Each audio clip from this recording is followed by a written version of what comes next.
Antes de mais nada, vamos falar aqui de Botafogo, porque o jogo do Botafogo acabou de acabar. O Botafogo foi eliminado do Mundial ao perder para o Pachuca, um time que vai muito mal no futebol mexicano, aproveitamento de 20% no futebol mexicano, está na parte de baixo e mesmo assim o time mexicano meteu 3-0 para cima do Botafogo. Por que eu estou falando isso? Porque isso põe um ponto final naquele debate que tentaram forçar se o Botafogo de 2024 é melhor do que o Flamengo de 2019. Eu, particularmente, não gosto muito de comparações, mas já que levantaram essa pauta, esse jogo do Botafogo contra o Pachuca é um dos exemplos que eu gosto de dar, que não tem o menor motivo para a gente comparar, não faz o menor sentido a gente comparar. O Flamengo do Jorge Jesus de 2019 tem mais título do que derrota. Isso já diz muita coisa. Não tem como comparar. E outra, o Botafogo é um timaço.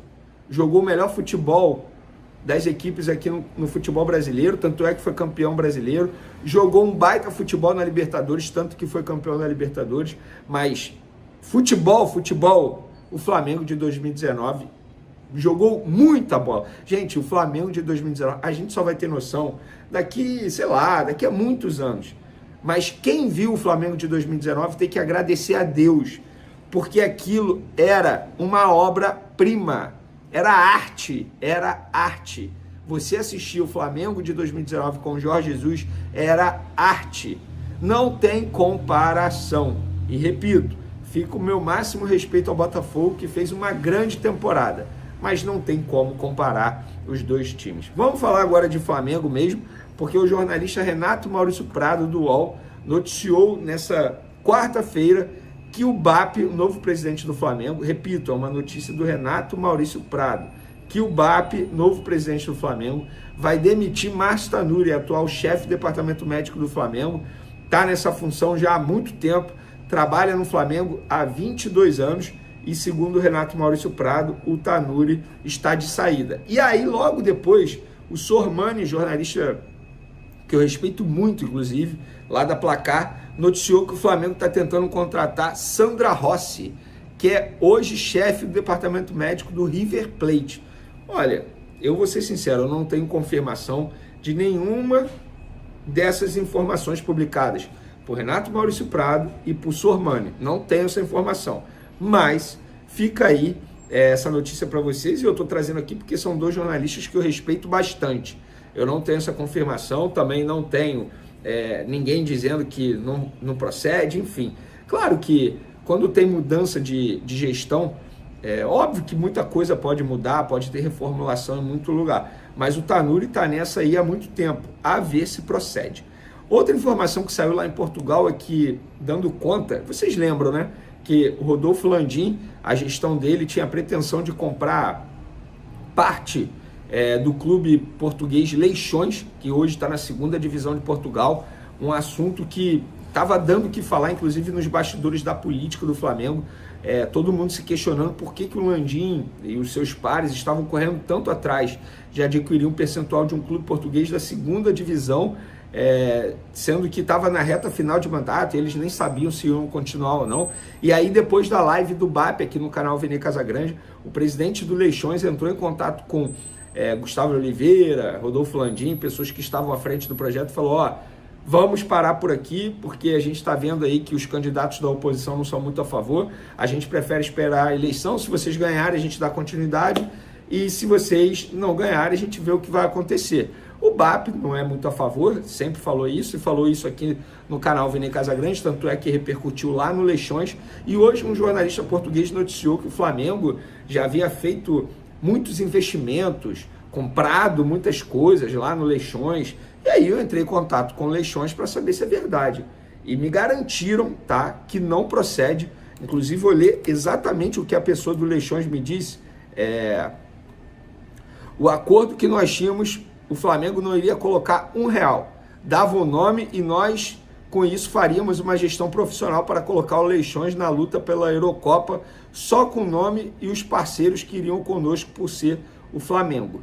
Então, não procede, segundo essa pessoa do Leixões, tá? Eu estou lendo outras mensagens aqui para ver Se tem algo mais a falar, não, é só resenha mesmo, mas essa pessoa me disse que não procede, que o Flamengo foi como político, prometeu muito e fez pouco. Foi isso que a pessoa me disse lá do Leixões. Então fica aí a informação, que eu acho importante a gente trazer isso, porque estava muita gente, entre aspas, acusando a gestão do Landim de ter feito investimentos sem ter passado pelo Conselho Deliberativo, que seria um absurdo. Mas, segundo o Leixões, não teve. Óbvio, a nova gestão vai assumir e tudo será fiscalizado. E por falar em nova gestão, a nova gestão ontem passou o dia inteiro se reunindo com pessoas da atual gestão para tentar dar início ao processo de transição. Mas a resposta que eles tiveram é que a atual gestão não está muito animada em começar o processo de transição agora, só depois da posse, que vai ser na quarta-feira que vem,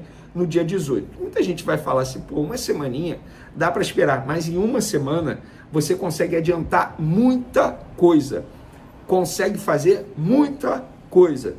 Por isso que a gestão do BAP queria assumir o quanto antes.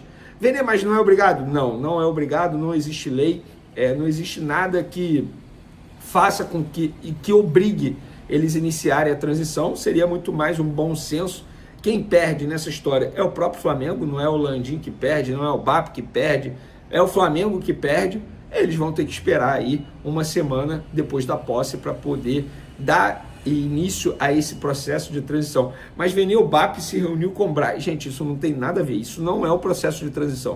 O processo de transição, eu vou tentar resumir para vocês. É uma reunião lá, vamos supor, o Rodrigo Toches, que deve ser o CEO do BAP na gestão, ele se reúne com o atual CEO, o Reinaldo Belotti, e começa a analisar a documentação, parte financeira, como é que tá, como que vai estar o caixa na virada do ano, quanto que precisa vender de jogador, quanto que o Flamengo terá para poder contratar, quanto que o Flamengo gastou com Leixões. Estou dando exemplos aqui, tá, gente? Então isso é um processo de transição que ainda não foi iniciado. O que eu posso garantir para vocês é que o diretor português José Boto chega ao Rio de Janeiro após o Natal para dar início ao processo dele, à vida dele aqui no Flamengo. Ele já está tendo reuniões, já teve reunião com o Felipe Luiz, já conversou com o Felipe Luiz. Obviamente ele vem se reunindo com o BAP diariamente, e quando eu falo se reunir não é pessoalmente, obviamente é videoconferência, até porque ele está finalizando o trabalho dele no time da Croácia. Um cara extremamente profissional, para mim foi um bola dentraço do BAP, começou muito bem a vida dele como presidente, como gestor do Flamengo, porque mirou alto e acertou. José Boto é um baita profissional. Vocês vão ser recordados do Shakhtar, clube lá da Europa, que estava contratando vários brasileiros na época, que fez grandes temporadas. Era o José Boto que estava à frente. É um cara super profissional, ele já conhece o CT Ninho do Urubu, recentemente ele viajou ao Brasil, conheceu o CT Ninho do Urubu. Então é um cara que está muito, digamos assim, por dentro do que é o Flamengo. Então o BAP foi muito bem na contratação desse português. O Flamengo continua tentando o João Sampaio, que hoje trabalha na base do Palmeiras, um dos melhores profissionais, se não for o melhor profissional da área, e o Flamengo quer tê-lo no time profissional para ser o coordenador junto com o José Boto. Então o Flamengo em breve vai anunciar o José Boto como diretor e tá buscando a contratação desse profissional do Palmeiras também para trabalhar junto com o Boto. Sobre Roger Guedes, vou finalizar o vídeo com ele. O que eu tenho de informação é que José Boto e Felipe Luiz, o Roger Guedes não é que não agrade tanto, mas eles entendem que não vale a pena o alto investimento e não é um jogador que se encaixa ao perfil que eles estão buscando. Então, nesse momento, não é um jogador que agrada tanto ao José Boto quanto ao técnico Felipe Luiz. E sim, o Felipe Luiz será mantido. Tentaram botar essa fake news aí nas redes sociais de que se o BAP ganhasse, o Felipe Luiz não iria continuar. Não procede, tanto é que ele vai continuar, José Boto sendo diretor, e o Roger Guedes, a informação que eu tenho é que nesse momento não agrada. Não é um jogador que eles estão atrás, não é um perfil que eles estão atrás. Então, muita gente me perguntando sobre o Roger Guedes. Obviamente, outros colegas noticiário que o Flamengo tem interesse e tal, que busca a contratação, eu me responsabilizo por aquilo que eu apuro. Nem sempre eu vou acertar, mas é sempre com muita responsabilidade que eu faço a minha apuração.